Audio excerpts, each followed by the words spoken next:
Hi everyone, how are you all? So, I was thinking to wrap up with the two subjects we had started with in the first place and within this month itself so that we can move on to our new subjects and quickly revise everything before the exam comes by. So, today we will be learning a very important topic of test identification parade, and not only about test identification parade but about section 7 of Bharatiya Sakshi Adhiniyam itself, which talks about various other things as well. So the questions that have come up are like this: whether pre-trial test identification parade conducted before Metropolitan Magistrate is evidence and its relevance in a case triable before the Sessions Court. तो अब जो ये है metropolitan magistrate, this want be coming क्योंकि हमारा जो BNSS है इसको डिलीट कर दिया है इसने. ठीक है, तो but obviously there can be a sessions court. And the second question is explain introductory facts and explanatory facts under the Indian evidence act and what is the evidentiary value of identification parades. Now, if you haven't read about introductory facts and explanatory facts, which are also given under the section itself, then your knowledge about this section will be incomplete. So you need to know every word that is written in the Bare Act and the meaning of it. क्योंकि ये HP ने पूछा है. Let's see what this section says. See, first of all, this is a section 9 of Indian Evidence Act, which is now section 7 of Bharatiya Sakshi Adhiniyam. So we will be learning how section 7 BSA covers up 7 most important relevancies. Over here I have written 8. Howsoever, जो हमारी supportive और rebuttive जो होती है evidences that are one and the same thing, because either the facts will support or rebut. So this comes under one of the category, but I have written it in a different manner so that we can learn about it, what all are given under it. So this is section 7. BSA deals with 7 important relevancies. So what are those? First of all, it's explanatory facts, introductory facts, the facts which support or the facts which rebut, and then there is the identity. The identity is not only of persons but also covers things. Okay, so there are two types of identities that are mentioned within this section. So whenever you start your question, you need to tell that identification is not only of the persons but also of things. So when the question comes about TIP, then you mention about a TIP, but also refer this thing that the section 9 talks about both. Then identification as to time, place, and the relationship. So these are the various categories that are dealt under the subhead of section 7 BSA. Okay, so moving on to the very first kind of relevancy, that is explanatory facts. So what is explanatory fact? That explains the fact or issue or relevancy and makes that fact relevant and explanatory. So how does it make explanatory? So अगर कोई prosecution ने submit करा है कि कोई जो एक आदमी था वो on the scene of occurrence पे खड़ा हुआ था, तो किसी ने उसको बताया कि पुलिस आ रही है, ठीक है, तो वो भाग गया वहाँ से, ठीक है, उसका वहाँ से भागना is explanatory of his conduct, right, उसका कंडक्ट भी है और एक्सप्लेनेटरी ऑफ द फैक्ट भी है कि उसको किसी ना किसी बात के बारे में पता था, इसीलिए वो वहाँ से भाग गया. ठीक है, इट डजंट मीन कि वो कन्विक्ट हो जाएगा. It is merely a relevancy and it has to be proved with the help of evidences. Okay, so अगर डिफेंस कंडक्ट करती है कि उसका एक सडन एंड अर्जेंट बिजनेस था इसीलिए वो वहाँ से चला गया था, तो that will explain on the behalf of defence. तो explanatory can be on the basis of prosecution or on the basis of defense. Okay, so this explains his conduct. So whatever facts that are explanatory of his conduct or whatever behavior he conducted while the transaction will be explanatory of the conduct itself. Okay, moving on to the second relevancy, that is introductory relevancy. So whenever the facts are being introduced within the trial or the proceeding, So that fact of introduction will itself be relevant. Okay, so whenever there is a cross examination or any kind of examination of the party, एक party introduce करती है fact को कि इस वजह से ये transaction effect हो रही है, ठीक है। वो कोई भी फैक्ट हो सकता है। फॉर इंस्टांस यहाँ पे बी ने सू किया है लिबल के लिए, जो कि एक काइंड ऑफ डेफेमेशन है। तो उसने बोला कि जो लिबलिस मैटर था ना, that was because of the position and relations of the parties at the time of the publication, ठीक है।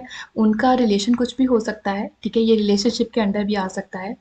तो उस उसकी वजह से वो लिबल हुआ, उसकी वजह से वो डेफेमेशन का रूट कॉज था। तो ये इंट्रोडक्टरी हो जाएगा उस फैक्ट को फर्दर एक्सप्लेन करने के लिए, ठीक है।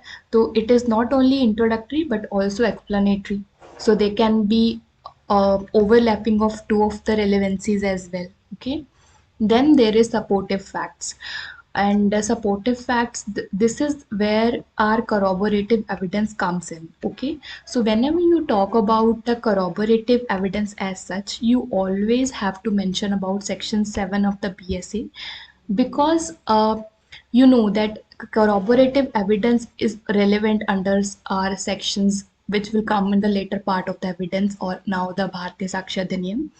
However, the start of it is over here. The fountainhead of the corroborative evidence is section 7 BSA, which tells us about the corroborative evidences. Okay, so whatever the evidences, whatever the facts that are supportive in nature will be made relevant. Okay, so relevancy is given over here. So every time you talk about the corroborative evidence, you have to mention about section 7 BSA. Okay, so obviously we cannot have perfect evidence in the imperfect world, so you can always use this line either in this question or in the corroborative evidence वाला question, ठीक है। उसके बाद आप बताओगे कि जैसे कि प्ली ऑफ एलिबाई हो गया, जो कि हमारा section 11 of Indian evidence act में गिवन है ना, उसमें बताया गया है कि whenever you have to support something, okay, so it can either rebut or support। अगर अक्यूज ले रहा है प्ली ऑफ एलिबाई, वो बोलता है कि मैं इस टाइम पे यहाँ नहीं था, ठीक है, and if he is able to prove it beyond preponderance of probability, then obviously then the motion will tilt towards him. So it will be supportive of his facts and supportive of the fact in issue, and then thereby it will corroborate his theory. Okay, and then there is rebuttive facts.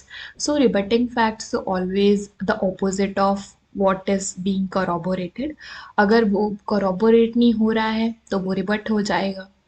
सो जो भी fact challenge करते हैं, ठीक है, रिबट करते हैं, contradict करते हैं, they are called rebutting facts, ठीक है। तो whenever you answer about contradiction, then mention this section. Okay, so अब जैसे इसने प्ली ऑफ एलिबाई लिया है, ठीक है, अक्यूज ने, तो इसको रिबट करने के लिए प्रोसिक्यूशन ने क्या किया कि सीसीटीवी फुटेज प्रोड्यूस कर दी, ठीक है। सीसीटीवी फुटेज में आ रहा है कि वो इंसान वहीं पे था जहाँ पे इंसिडेंट टेक प्लेस किया था, ठीक है। तो this is rebuttive of the fact of the plea of alibi that was taken by the accused, so thereby being made relevant in this section. Okay, moving on, time. So another relevancy that is given over here is time. So time का बहुत बड़ा एक relevant factor रहता है हमारे भारतीय साक्ष्य अधिनियम में। क्यों? क्योंकि हमें उसी से पता चलता है कि इंसिडेंट कब हुआ, ठीक है, कितने टाइम पे हुआ, और क्या वो उस टाइम पे अक्यूज वहीं था ऐसे। क्योंकि अगर वो प्ली ऑफ एलिबाई ले रहा है तो हमें टाइम का पता चल जाएगा कि इंसिडेंट कब हुआ है। अगर उस टाइम पे वो वहाँ पे था तो वो रिवर्ट हो जाएगी, ठीक है। तो ये इंटरलिंक्ड है एक दूसरे से, ठीक है।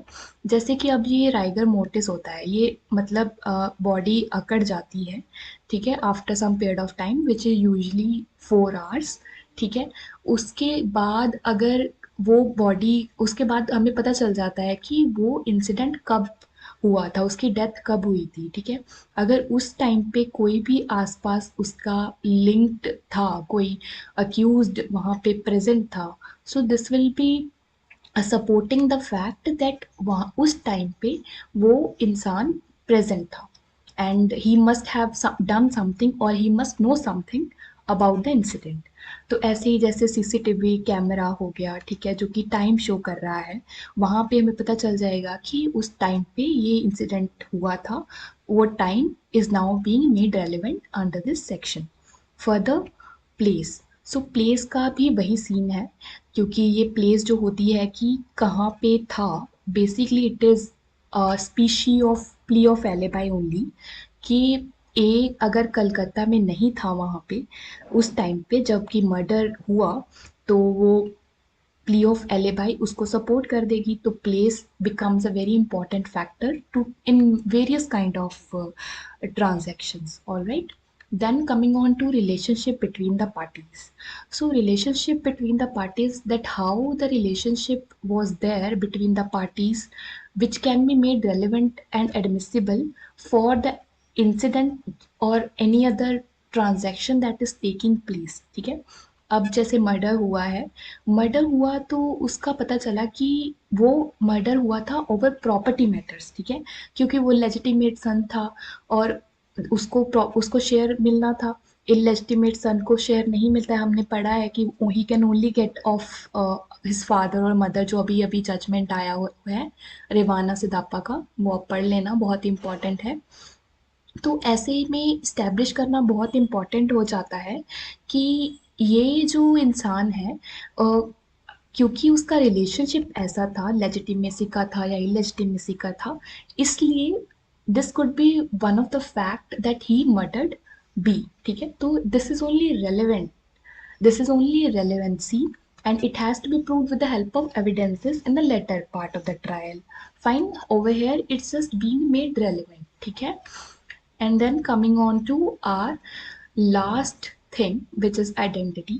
so जो हमारा टीआईपी होता है, जो हमारा टेस्ट आइडेंटिफिकेशन परेड होता है, वो हम एकदम से नहीं कर देते हैं। फर्स्टली हम क्या करते हैं, अगर हमारे पास डायरेक्ट एविडेंसेस अवेलेबल है, हमारे पास विटनेसेस अवेलेबल है, तो हम उनके एविडेंसेस लेंगे। ठीक है, अगर उन्होंने ही उनको प्रूव कर दिया, ठीक है, beyond the fact that is required, तो हमें ज़रूरत ही नहीं है टीआईपी की। This is only coming into picture when there are no direct evidences available or there are no opinion evidences available as such। because अगर opinion evidence available है, उन्होंने DNA reports वगैरह सबमिट कर दी है and there is the exact match, okay, तो then TIP won't come into picture। this is arising only out of necessity कि अब कोई भी evidence available नहीं है and now we need to go for TIP। okay, so let's see।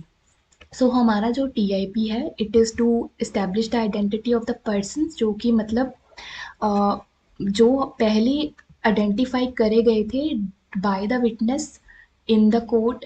ठीक है, और ड्यूरिंग द इन्वेस्टिगेशन कि ये ही वो इंसान है जिसने कमिट करा है, और उसके बाद उसको टेस्ट आइडेंटिफिकेशन परेड करवाई जाती है over a period of time, because to test the memory of the witness और to carry on the prosecution और carry on the investigation on the right track. ठीक है, तो this is the basic background of this TIP, and this may be conducted at two places। okay, so if the TIP is conducted by the police, ठीक है, तो police जो हमारी अगर conduct करेगी तो उसकी जो इन्वेस्टिगेशंस है वो सारी कहाँ पे आती है, सेक्शन 161 CRPC, जो कि अब 180 BNSS हो गया है। सो ऑब्वियसली अगर 161 की स्टेटमेंट होती है that is only use for contradiction, उसको हम कॉरोबोरेट तो कर नहीं सकते हैं। ठीक है, तो उसका वैल्यू ही नहीं रहता है, वो उसका वैल्यू रिडंडेंट हो जाएगा, क्योंकि उसको कॉन्ट्राडिक्ट करके हम क्या ही ले लेंगे, क्योंकि हमें तो कोरोबोरेट करना है ना टीआईपी के। क्योंकि जो विटनेस ने डॉक में बोला था, जो विटनेस ने ड्यूरिंग फर्स्ट आइडेंटिफिकेशन में बोला था, वही उसने टीआईपी के दौरान उसने उसी बंदे को दोबारा से आइडेंटिफाई किया, तो इट स्टैंड्स कॉरोबोरेटेड। ठीक है, तो this is the major thing we have to take in TIP। But however जो हमारी पुलिस की इन्वेस्टिगेशंस होती हैं वो सिर्फ कॉन्ट्राडिक्शन में यूज़ होती है, तो इसकी कुछ वैल्यू ही नहीं है, ठीक है। सो दैट इज़ वेयर हमारा मैजिस्ट्रेट का कम्स इनटू पिक्चर। सो हम 164 जो सीआरपीसी है उसमें जाते हैं, ठीक है। उसमें जाके हम मैजिस्ट्रेट को बोलते हैं, पुलिस जो होती है वो मैजिस्ट्रेट को बोलती है। Police can always be present over there, but it has to be conducted in the presence of magistrate and by the magistrate, ठीक है। तो इट इज़ गवर्नड बाय हमारा जो सेक्शन होता है, परेड जो होती है वो हमारा 162 के से हिट होने से बचाने के लिए हम क्या करते हैं, मैजिस्ट्रेट से करवा लेते हैं, ठीक है, कि 162 से हिट ना हो जाए, ठीक है, which is only the purpose will be for contradiction. However, when it is conducted by magistrate, then it can be used for corroboration as well, ठीक है। तो मेन ऑब्जेक्ट जो हमारा टीआईपी का रहता है वो इस केस में बताया गया था, is to test the memory obviously, ठीक है, of the witness and then adding the investigation of the police. Fine. So the investigation parade that is conducted by the magistrate is circumventing हमारा 162 का CrPC का जो 181 हो BNSS है, ठीक है। सो द नेसेसिटी अराइजेस, क्योंकि यहाँ पे जो होल आइडिया होता है ना वो ये होता है कि जो विटनेस है उसने जो बोला था कि at the time of occurrence he identified the accused, and अब भी वो वही आइडेंटिफाई कर रहा है, तो it corroborates the theory of the prosecution, ठीक है, एंड फिर वो रेलिवेंट हो जाता है। तो अगर वो इतना अच्छा से करबोरेट हो रहा है, क्योंकि विटनेसेस कैन बी वन और it can be many eight the time of incident, अगर वो सब के सब कर रहे हैं, ठीक है, करॉबोरेट कर रहे हैं, उसी अक्यूज को आइडेंटिफाई कर रहे हैं, then there is a major probability कि अभी वो करॉबोरेट हो जाएगा, ठीक है। अदरवाइज अगर वो नहीं आइडेंटिफाई कर पा रहे हैं, then there always remain a iota of doubt, and the innocence, जो इनोसेंस की प्रिजम्पशन होती है, इट इज़ ऑलरेडी अक्यूज के साथ होती है, तो we can always give him the benefit. So जो हमारा Hira versus state of Rajasthan था, ये बहुत ही लैंडमार्क केस है टीआईपी पे। इसमें बोला गया था कि जो होल आइडिया होता है ऑफ टीआईपी का is it is to decide whether all और any of the witnesses can be used in the TIP. तो एक भी हो सकता है और एक से ज़्यादा भी हो सकते हैं, ठीक है। सो जो ये हमारा एविडेंस होता है, it is to strengthen the trustworthiness of the evidence, क्योंकि जो उसने सबसे पहले आइडेंटिफाई किया था वो अब भी आइडेंटिफाई कर रहा है, एंड इट स्टैंड्स करॉबोरेटेड, ऑलराइट। उसके बाद हम आते हैं कि ये जो रूल ऑफ प्रूडेंस है ये it is subject to exceptions, ठीक है, कि अगर कोर्ट को लगता है कि टीआईपी की ज़रूरत नहीं है, there are direct evidences which are corroborating the same, so it can do away with the need of TIP. So it is always a discretionary right that is given to the magistrate, ठीक है, seeing the evidences that are put forth before him, okay. And then there is evidentiary value, जो कि बहुत ही favourite question है सबका, तो इसका आपको अच्छे से पढ़ना है कि एविडेंशियरी वैल्यू क्या रहती है टीआईपी की। So it is not a substantive piece of evidence. Substantive piece of evidence क्या होता है कि जिसके बेसिस पे हम कन्विक्ट कर सकते हैं अक्यूज्ड को, ठीक है, बट ये सब्सटेंटिव पीस नहीं है, it is merely a corroborative piece of evidence, कि मेयरली corroborate करता है थियोरी को, और जब बहुत सारे एविडेंसेस corroborate कर जाते हैं and the chain of circumstances so complete, only then it becomes a substantive piece of evidence to convict the accused.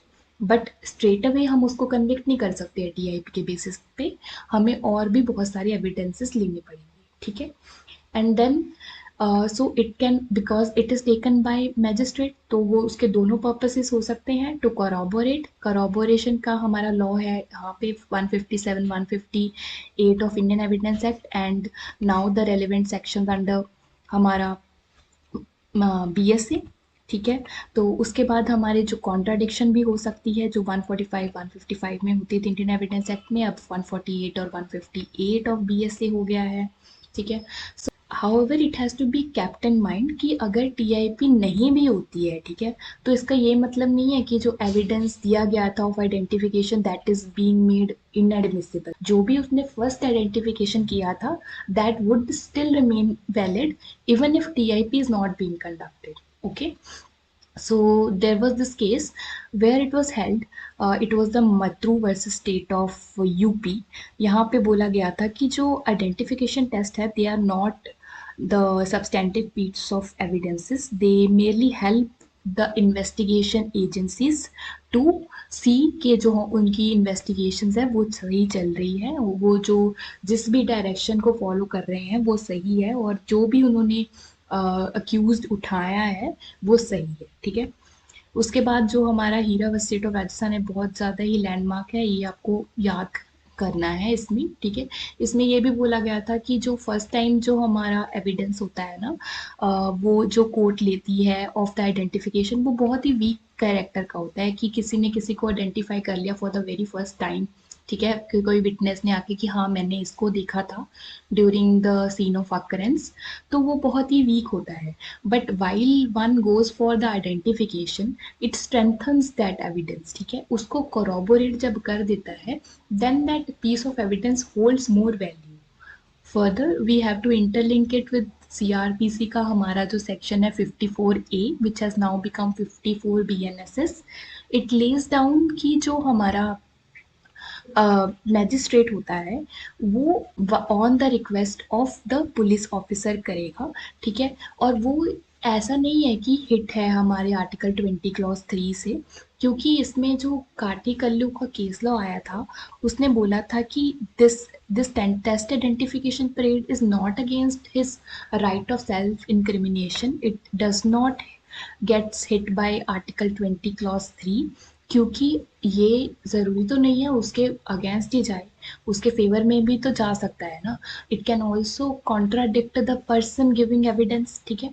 अगर उसके फेवर में जाता है तो it is not against article 20 clause 3, ठीक है। तो इसलिए उन्होंने बोला था कि इसकी कॉन्स्टिट्यूशनल वैलिडिटी अपहेल्ड कर दी गई थी आर्टिकल में, और इट वाज हेल्ड कि this is valid and does not gets hit by article 20 clause 3। However, there are certain precautions that one needs to keep in mind while going for the TIP, which are first and foremost is that it should be held as early as possible the moment the person is caught, ठीक है, the accused is cot, उसी time पे ही उसको उसके सामने लेके आना पड़ेगा विटनेस के सामने, ठीक है। और वो विटनेस को ऐसे मिंगल कर दिया जाएगा बहुत सारे लोगों के साथ जो आइडेंटिकल दिखते हैं, ताकि वो अपना जो विटनेस है अपनी मेमोरी से बताए कि ये ही इंसान है जिसको उसने देखा था, ठीक है, ड्यूरिंग दैट टाइम। तो फिर वो कोरोबोरेट हो जाएगा। तो this even if there is delay that has to be satisfactory explained and then the person has to be identified in the ratio of 4:1, okay। So further, the reliability of the witness is an important concern, तो इसको हमें mind में रखना है, keeping all the circumstances also in mind. इसका क्या मतलब हुआ कि जो सर्कमस्टांसेस थे उस टाइम पे during the person was identified, क्या वो उसके फेवर में जाएंगे या नहीं। जैसे कि यहाँ पे क्या हुआ था कि एक विलेजर था, उसने आइडेंटिफाई किया था अक्यूज को बहुत ही रात को, and later on he also identified the accuse during the TIP. तो ये बोला गया था कि वो इंसान रात को कर रहा है आइडेंटिफाई, तो it may not be correct one, okay. However it was held कि जो विलेजर्स होते हैं they have very sharp eyesight and they are used to working at very night. ऐसे क्या वो आदमी प्रूडेंट है या नहीं, क्या ट्रस्टवर्दी है कि नहीं, ये सब भी कोर्ट को अपने माइंड में रखने पड़ेंगे while identifying the particular accused। Further, we will be doing one recent case law which is, ये हमारा एक recent case law है जो आपको याद करना है, P Shashi Kumar versus state represented by inspector of police, जो कि अभी लेटेस्ट 2024 में ही आया है। इसको आपको क्यों याद करना है, क्योंकि there are chances that it may appear in prelims and also you can always write the latest landmark judgments on the given topic। So it can also come in Delhi judiciary because there are questions related to recent case laws, and also in Himachal Pradesh judiciary. So let us see. तो इसमें क्या बोला गया था, ये bench था justice Sudhanshu Dhulia and PV Varale का. इसमें हेल्ड हुआ था कि in cases where the accused is a stranger to the witness and there has been no TIP, the trial court should be very cautious while accepting the dog identification by such a witness. इसका क्या मतलब हो गया कि अगर कोई accused ऐसे stranger है विटनेस के लिए एंड उसकी टीआईपी करवाई नहीं गई है, और ऐसा तो नहीं है कि टीआईपी नहीं करवाएगी तो इसका ये मतलब नहीं हो जाएगा कि जो उसका पहला आइडेंटिफिकेशन था, जो उसका डॉग आइडेंटिफिकेशन था, वो माना नहीं जाएगा. It will still be made admissible however there are checks and balances that are kept, which means कि जो ट्रायल कोर्ट होगा ना वो बहुत कॉशियस रहेगा वाइल taking that evidence, ठीक है, and making it relevant. So the court has to be on its guard while taking that dog identification if the TIP is not being conducted. The better rule of prudence is that TIP should be conducted if the accused is a stranger, so that that person is able to again identify that accused, and then it will stand corroborated. All right, अगर नहीं होगा तो it will be a weak kind of evidence, very weak kind of evidence, as we have already read in Hira versus State of Rajasthan. ठीक है. So in this present case what was held कि जो accused था ना उसका face was not very clearly visible and he was at the hospital at that period of time. तो उसने जो विटनेस था उसने उसको देखा था उस टाइम पे, बट उसका फेस इतना क्लियर नहीं था and the witness identified that person in the court. ठीक है, तो first time the identification was held in court. However, there was no TIP conducted for that, for the same. ठीक है, तो TIP कंडक्ट नहीं हुई तो अभी वो, क्योंकि उसको उसने अपनी मेमोरी को टेस्ट नहीं करवाया गया उसकी कि he is able to identify the accused within the same looking person. अगर वो कर पा रहा है then it will be a very good piece of evidence. However, now it is a weak kind of evidence. अगर TIP conduct नहीं हो रही है तो court has to take various other corroborative evidences to prove the theory. Okay, तो इसके लिए solely relying on the evidence that is given in a doc identification by the witness is very dangerous. ठीक है. Further, सो जो एक identify नहीं हुआ है टीआईपी से और corroborate नहीं हुआ है, there always remain a cloud of suspicion उस आदमी के ऊपर. सो द जो भी आइडेंटिफिकेशन होगी that is will be very weak. ठीक है, and that is why the court has to look forward to various other evidences, and the rule is that generally he should go for the TIP so that the prosecution evidences and the accused evidences, they stand corroborated or contradicted on the same. Okay, so that's it for today guys. Thank you, take care.